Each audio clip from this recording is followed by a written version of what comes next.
Hello everyone, I'm Arvanitas, Library Assistant here at the Seguin Public Library, here with another presentation for our National Indie Author Day.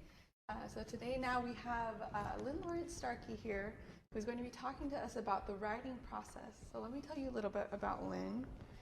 So Lynne graduated summa cum laude from the University of Texas at Austin with a degree in elementary education and has nearly 2 decades of teaching experience, which includes being an instructional coach for teachers in the Seguin ISD. She has 3 children of her own who have given her the inspiration for this book. Lynne has lived in Seguin for 37 years and has co-authored this book with her son Christopher. She dedicates this book to all parents and teachers who strive for and delight in fostering creativity and moral cognizance in their children. All right, so everybody welcome Lynne. Thank you, Mara. As Mara said, my name is Lynne Lawrence Starcke, and I'm here. They asked me to share my book that my son and I co-authored called The Three Royal Brothers and the process by which we used to bring it to its fruition. Again, a little bit about my background is I've been in education for over 20 years. And a lot of that time was spent as an instructional coach and trainer for teachers in the Seguin ISD. One of the challenges that we found with students was in the creative writing area. And it doesn't come naturally to a lot of students. You can't just set down a piece of paper and say, okay, be creative.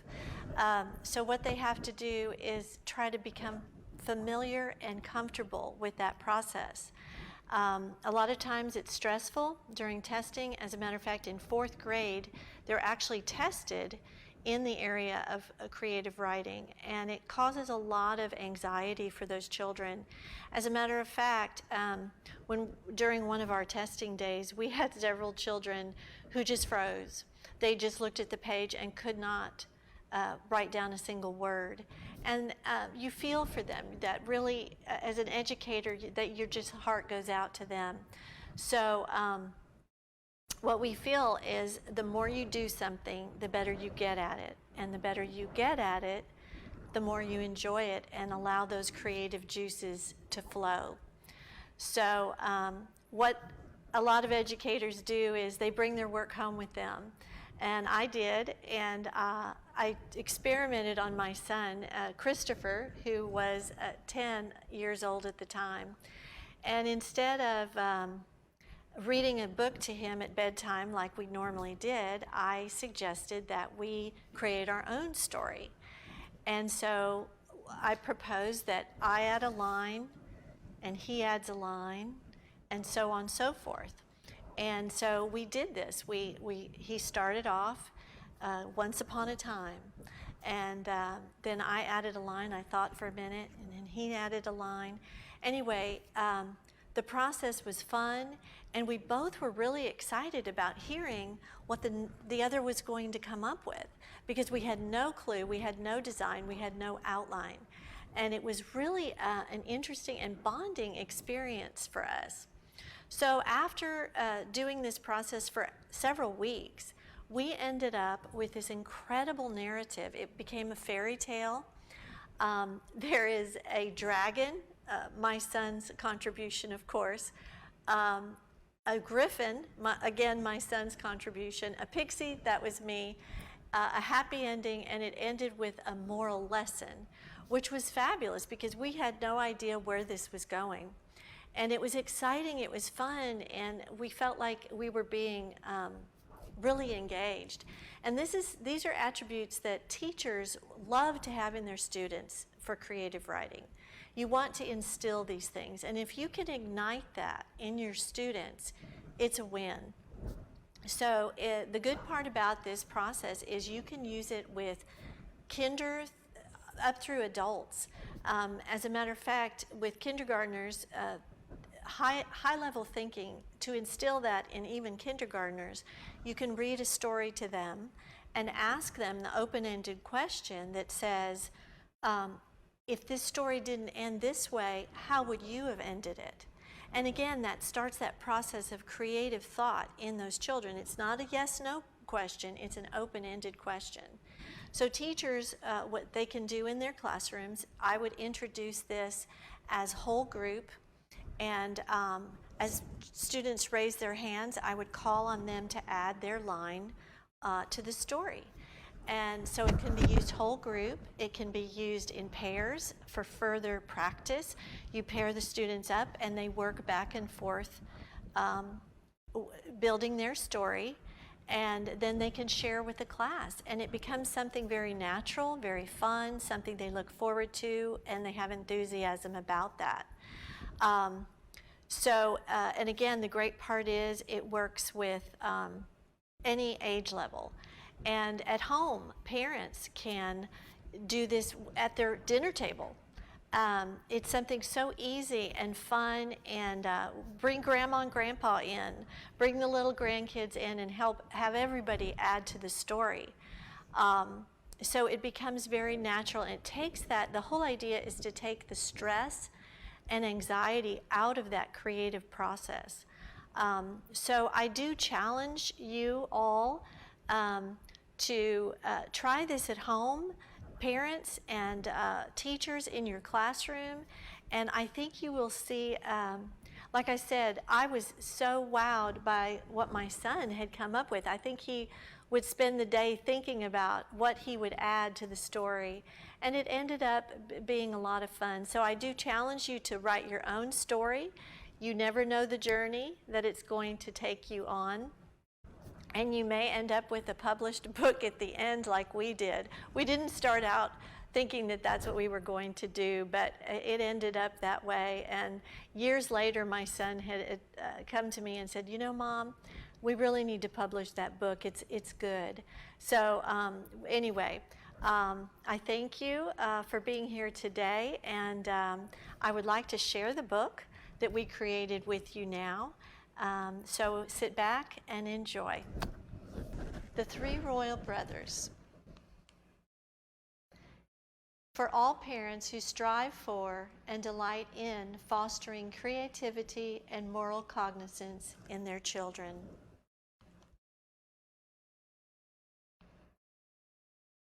Chapter 1. Threads of Lineage. Once upon a time, in a land of legend and mystery, there lived three noble brothers. It came to pass that they lived in the home of their grandparents, who were wise and gentle. Their grandfather had always told them the stories of the illustrious history of their heritage. The youths were the ancient descendants of an emperor who would only entrust the mysteries of his kingdom to three brothers born at the same time of the same parents, as foretold by the sages.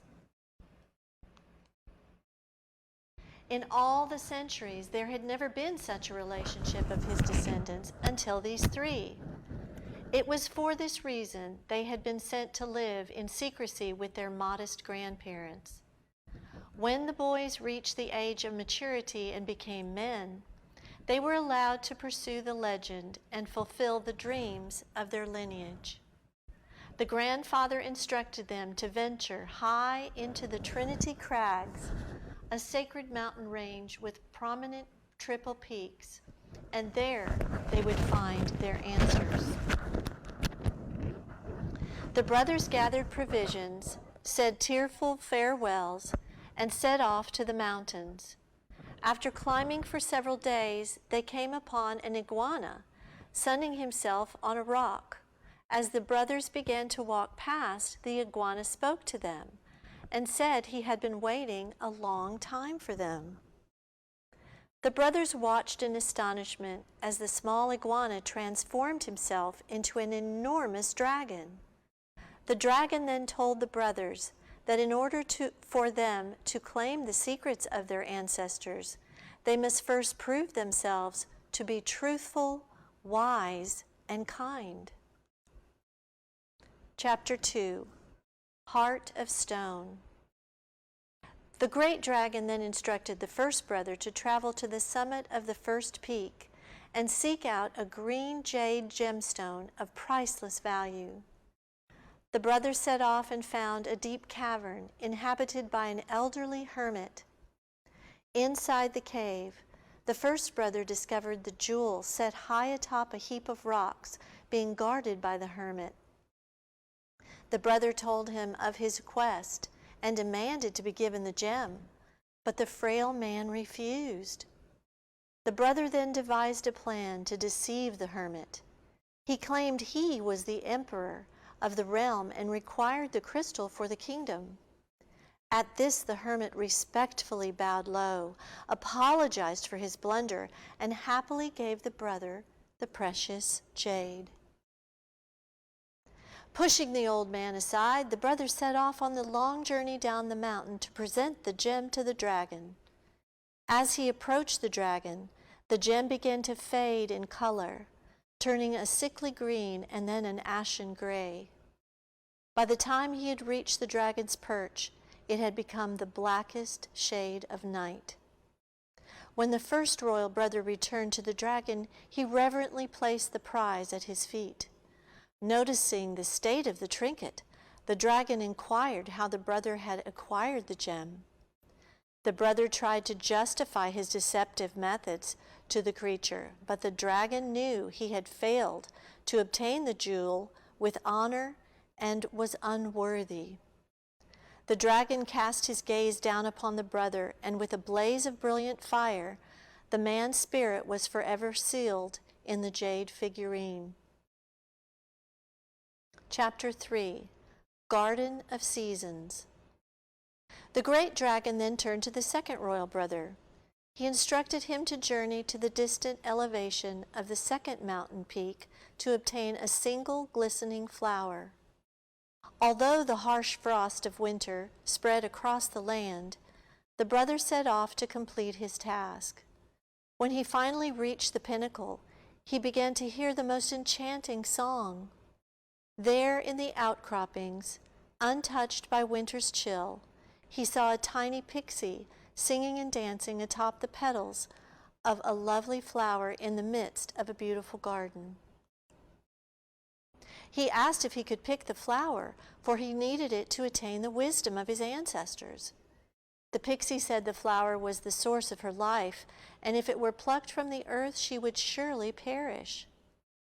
The brother decided to sit and ponder this predicament while the pixie continued to dance and sing her pleasant tune. As he watched, he came to adore the melody of her song and the gracefulness of her ballet. He could not bear the thought of this lovely, innocent creature being hurt, and yet he must deliver this flower to the dragon if he had any hope of attaining the wisdom and secrets of his ancestral lineage. Chapter 4, Nest of Arrows. Meanwhile, the dragon turned to the third royal brother. He instructed him to venture to the third mountain peak and bring back the griffin that nested high atop the summit. The brother immediately set off to find the griffin. Being a highly skilled hunter, the third brother was convinced that he would be the one to claim the secrets to the throne of his ancestors. After braving the daunting climb to the highest elevation, the brother found the griffin sleeping in its carefully fashioned nest.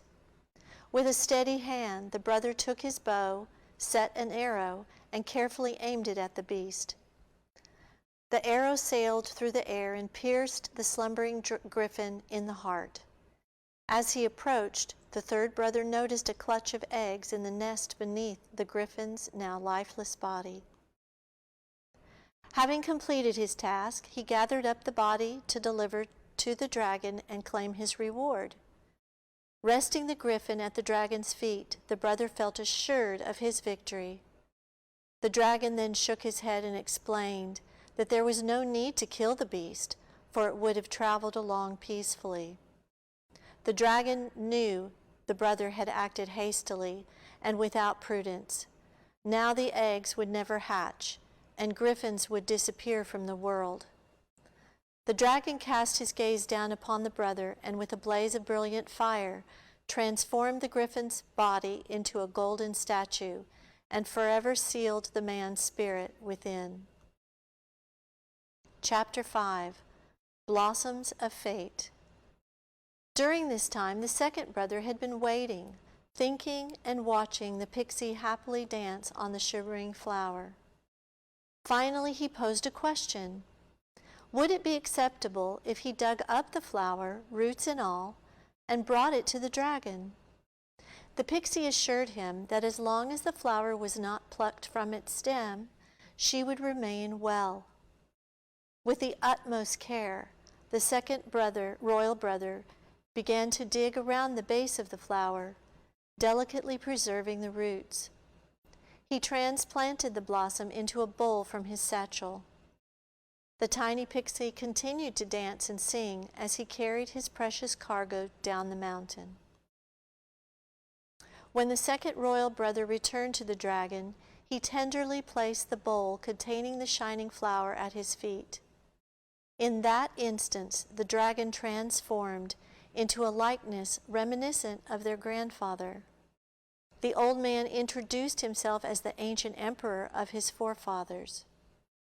The emperor told the brother that he and he alone had acted in truthfulness, wisdom, and kindness, and had earned the honor of learning the secrets of his ancestors. At that moment, the pixie was transformed into the most beautiful woman the brother had ever seen. The emperor gave the brother an ancient scroll that contained 10 secrets that would guide him in ruling the kingdom. The emperor then said that he may marry the woman who would bestow 3 wishes upon him. After contemplating for some time, the brother said that he would be jubilant to marry this woman whom he had come to love deeply. And as for his wishes, in his wisdom, the brother only asked for a simple house on a hill, a happy marriage, and 3 children who would grow to be truthful, wise, and kind.